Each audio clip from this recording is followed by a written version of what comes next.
اهلا بيكم. يلا بينا نخش على الستيب اللي بعد كده، وهي بتتكلم عن التستنج والديباجنج، ودول حاجتين مهمين جدا يعني. التستنج والديباجنج هما تو سيبريت اكتيفيتيز، زي ما هو قايل لك ان تيستنج اند ديباجنج ار سيبريت اكتيفيتيز. تمام، حاجتين منفصلين على بعض، مش حاجه واحده. طيب ايه هو التستنج وايه الديباجنج؟ تعال نعرف التستنج تاني. التستنج هو الحاجه اللي بتتريجر الفيلير اللي بيكوزد باي الديفكتس، اللي بيحصل بسبب الديفكتس. بس خلينا نقول لو افترضنا ان الدايره دي هي الديفكت والمستطيل ده هو الفيلير، مش دايما الديفكت بيسبب فيلير. ممكن يكون في ديفكت بس السيستم ما يقعش. مش دايما الديفكت بيسبب فيلير، ممكن يكون في ديفكت بس السيستم ما يقعش. ودي خليها في دماغك. تمام. لكن حته ان في ديفكتات بنجيبها من خلال ايه؟ بنجيبها من خلال التستنج. حته ان لما بيبقى في فيلير بنكتشفه من خلال ايه؟ بنكتشفه من خلال التستنج. ده قولا واحدا. طيب الكلام ده بنكتشفه من خلال ايه في التستنج؟ من خلال حاجتين، يا اما من خلال الديناميك تيستنج، تمام، ان احنا بنرن السوفت وير، بندخل انبوت وبنشوف نستنى اوتبوت وبنشوفه شغال از اكسبكتد ولا لا، يا اما من خلال الستاتيك تيستنج. وزي ما شرحنا الفرق ما بين الستاتيك والديناميك قبل كده، اللي هو لما تعمل ريفيو لاي دوكيمنت او لاي حاجه وبتشوف فيها مشاكل ولا ما فيهاش مشاكل. ده باختصار التستنج. طب ايه الديباجنج بقى؟ قال لك الديباجنج ده هو اللي بيلاقي اسباب الفيلير بقى اللي طلع عندنا، او اسباب الديفكتات اللي طلعت عندنا، وبيعمل لها اناليسيز وبيعمل لها اليمينيتنج. تمام، من خلال بروسيس معين.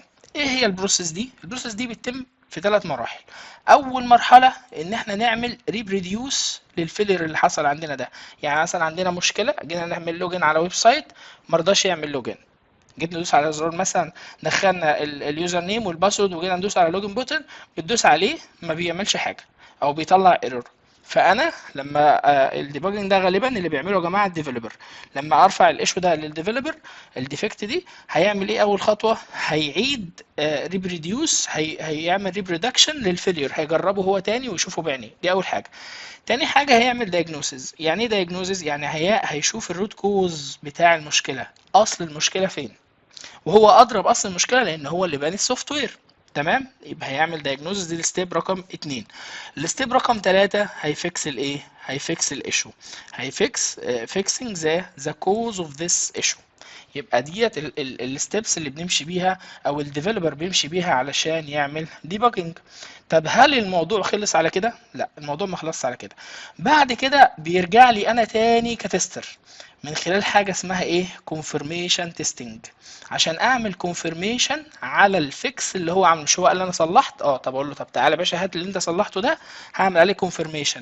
ايه كونفirmation؟ هشوف المشكله اتفكسد اهو، اشوف ذا فيكس ريزولف ذا بروبلم ولا ما عملهاش حل. الفيكس اللي هو عمله ده حل المشكله ولا ما حلهاش. وهنا لازم نتاكد ان الشخص اللي كان ريز الايشو اصلا، التستر اللي ريز الايشو، هو الشخص نفسه اللي يعمل كونفirmation تيستنج للايشو لما للفيكس لما الديفلوبر يقدمه له. تمام، يعني حتى هنا بقول لك testing is done by the same person who performs the initiate test. يعني احنا لازم نعمل الكلام ده، او يفضل بنسبه كبيره جدا ان احنا نعمل الكونفirmation. الشخص اللي رايز الايشو، رايز الديفكت، هو اللي يعمل الكونفirmation، علشان قد يكون الديفلوبر حل المشكله. الديفلوبر ممكن يكون، لو افترضنا ان هذا الشخص هو الديفلوبر، الديفلوبر ده اهو قد يكون حل المشكله على environment مختلفه. يعني قد يكون المشكله مثلا حصلت على ويندوز، على مثلا على جوجل كروم، وانا بتست الابلكيشن او الويب سايت على براوزر جوجل كروم، حصل معايا الايشو ده. الديفلوبر ممكن يكون مثلا عمل التست على انترنت اكسبلورر مثلا، او على اي حاجه. تمام، على اوبر، على اي حاجه. فهنا اختلفت الانفايرمنت. عشان كده الشخص اللي هيعمل ريتست لما يكون هو نفس الشخص هيتست على نفس الانفايرمنت ويشوف الايشو اتحلت ولا ما اتحلتش. طب هل الموضوع خلص لحد هنا؟ لا، لسه ما خلص. قال لك بعد كده بنعمل حاجه اسمها ريجريشن تيستنج. ريجريشن تيستنج بقى ده احنا بنتاكد من خلاله ان الايشو دي لما عملنا لها فيكس ما اثرتش على اماكن تانية. هنا بقول لك اهو to check whether the fix are causing failure in other parts اوف تيست بروجكت. تمام، انا عايز اتاكد بقى ان الفيكس لما حصل ما بوظليش اماكن تانية. زي مثلا ما انت هقول لك انا مثلا عندك حصل مشكله في الشقه عندك، ففي السباكه مثلا، فيجي واحد سباك علشان يصلح لي السباكه يكسر البلاط. تمام، فهما الاتنين مربوطين ببعض، السباكه تحت البلاط. لا، في واحد تاني لا عنده اجهزه ومعرفش ايه ويسلك المواسير من بره من غير ما يبوظ حاجه. فلما ازاي نعمل ريجريشن في الحاله دي؟ اتاكد بقى ان البلاط عندي سليم والدنيا سليمه، هو ده الريجريشن. فشوف الايتمز، احنا طبعا مش في الريجريشن مش بنتست كل حاجه في الابلكيشن، لا، بنشوف السكوب المرتبط بالجزء اللي حصل فيه الفيكس ونعمل عليه ايه، ونعمل عليه ريجريشن تيستنج. يبقى الموضوع كده ايه، مترتب ورا بعضه. في من مرحله اول حاجه التيستنج، بنطلع الايشو، بعدين نعمل الديباجنج.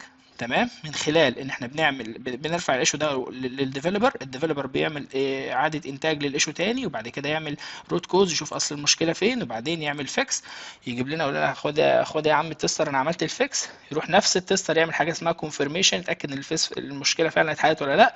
بعد ما يعمل كونفirmation يروح يعمل حاجه اسمها ريجريشن، يتاكد ان مفيش اي اماكن تانية في السوفت وير اتاثرت بالفيكس اللي حصل ده.